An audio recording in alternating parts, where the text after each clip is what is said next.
Welcome back inside the Now Morning Show, ladies and gentlemen. We continue to celebrate our folk songs, our folk culture here in Trinidad and Tobago. And this morning we want to welcome Miss Lorraine Granderson, experienced musicologist, in my opinion. I know she ain't gonna like that name. She gonna say she's a music teacher. But she's so much more than just a teacher, because she's been conducting choirs and taking choirs all over the world as well. Miss Granderson, good morning. Good morning, Joanne. Morning. Good morning to the rest of the crew. Morning. So this morning we talking folk, right? And you are a retired teacher from Bishop Anstey High School, Yes, and you are the music teacher and the choir conductor, right? Yeah. How important was it for you to use folk songs in the choir? Well, first let me say that I didn't use folk songs enough, okay? But folk songs to me, as well as calypsos, have always been important because they're part of who we are as a people. And I grew up actually singing folk songs. When I was a child, this is like before 10 years, the preschool that I attended in Belmont, it was called Sacred Heart Foundation. It was run by a lady called, an educator in the true sense of the word, called Anita Simmons. The name of the school, as I said, Sacred Heart Foundation in Garnet Lane in Belmont. She had us performing on stage. Those are some of my earliest memories in terms of singing and singing folk dances, things of us, East Indian, African, the whole cultural heritage.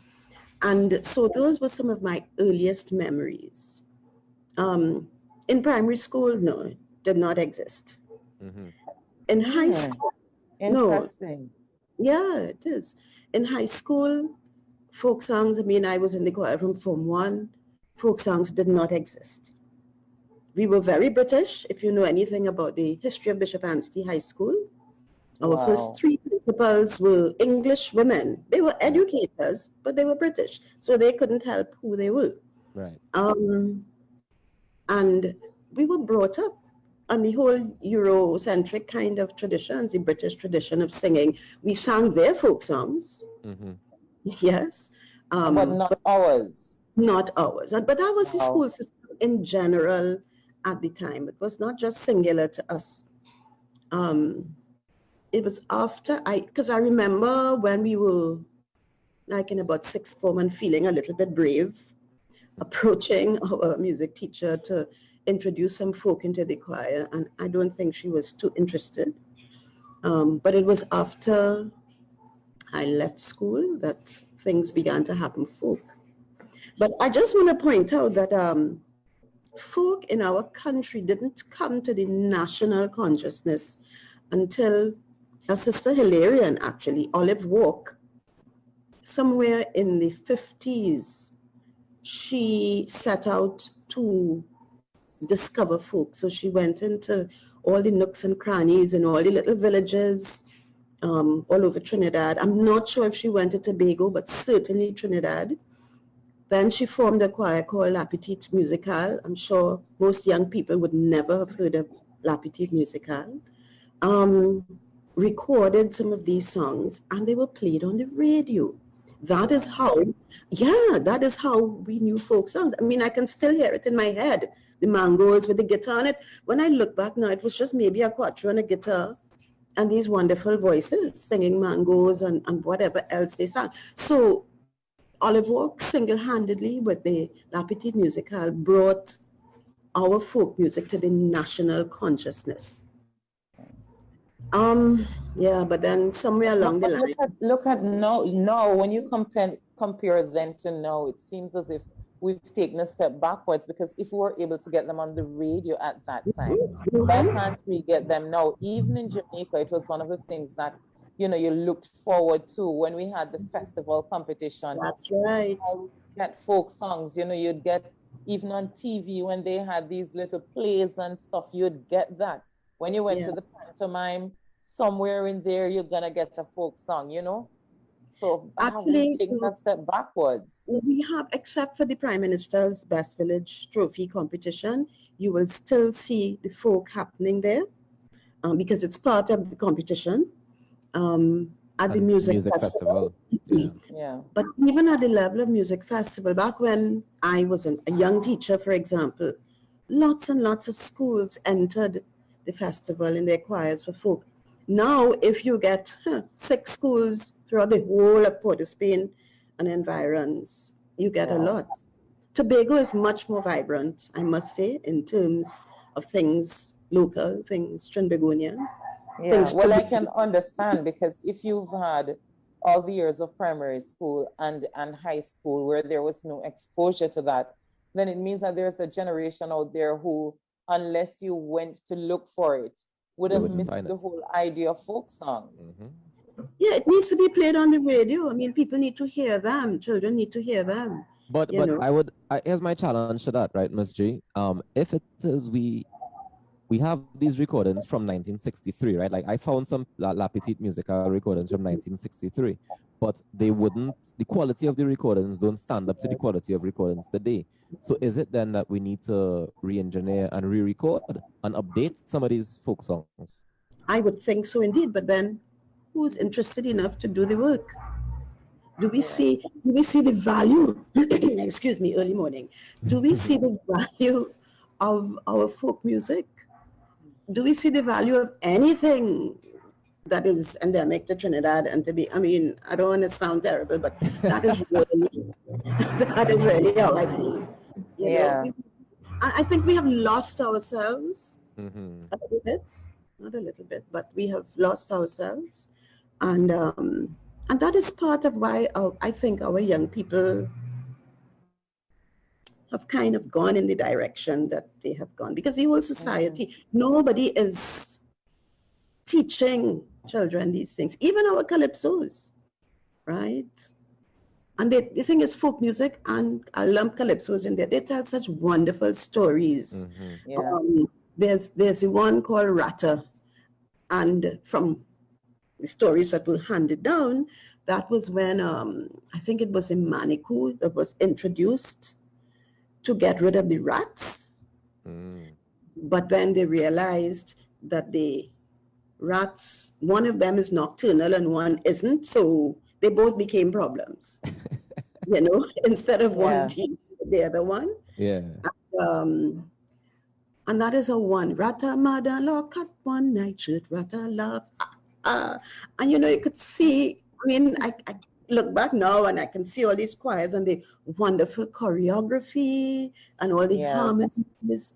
Every time I pass, you whistle me, and you hear the fellas whistling at the girls. And there's this lovely Jamaican one that we have kind of adopted. This long time, girl, me never see you. Come make me hold your hand. But we changed the words from "come make me hold your hand" to "come let me hold your hand," right? So, and that's one of the things with the folk. It's so flexible, you know. And from group to group, you mightn't have gotten the whole thing, but you have heard part of it, and you might change a note here, a word here, but it's still the essence of the folk. How do we quantify the tangible value of that? Is there a way that we can?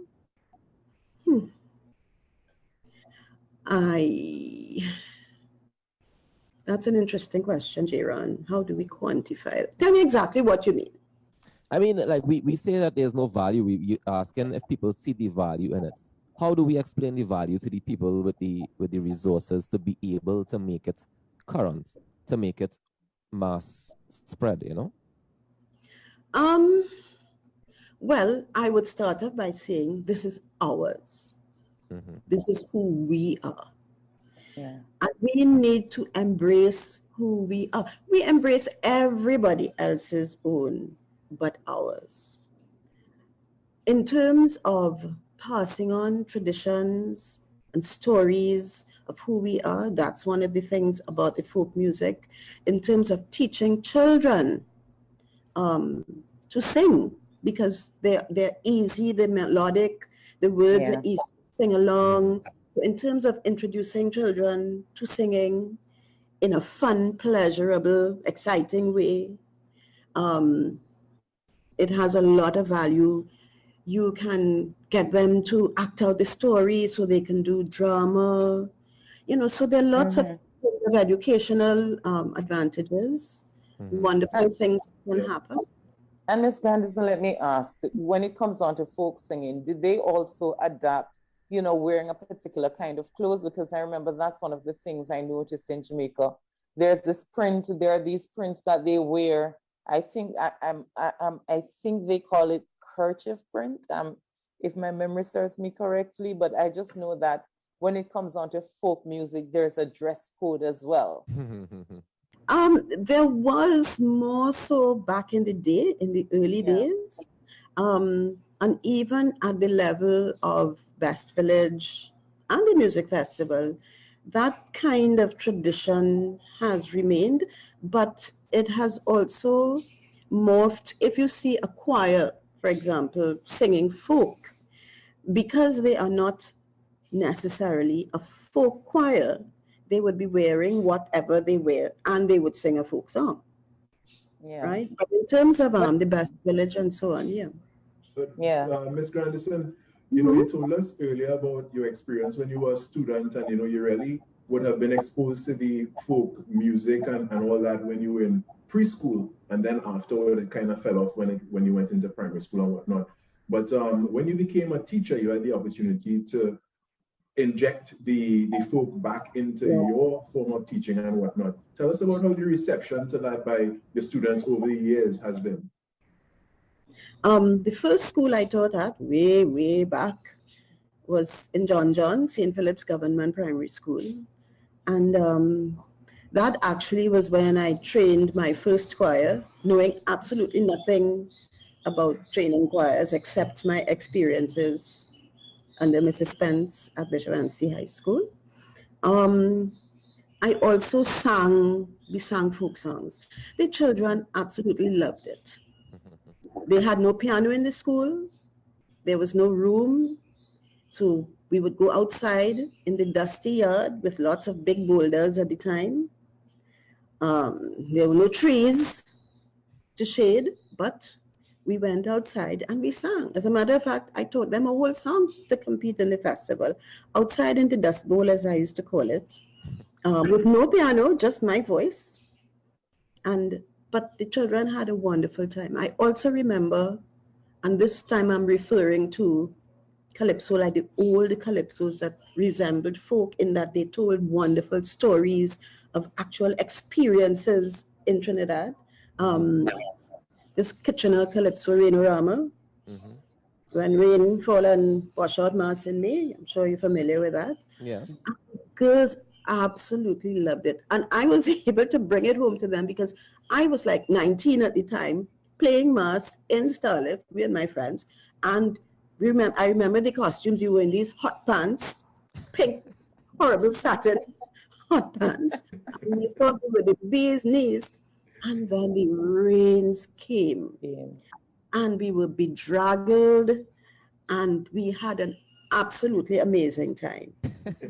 So, it was wonderful. Nobody left and ran home and went to shelter. It was and so I was able to bring it alive to the girls, and they loved it. So they do like hearing about themselves. They do like these stories because it makes you relate to who you are as a Trinidadian in a real sense. Yeah.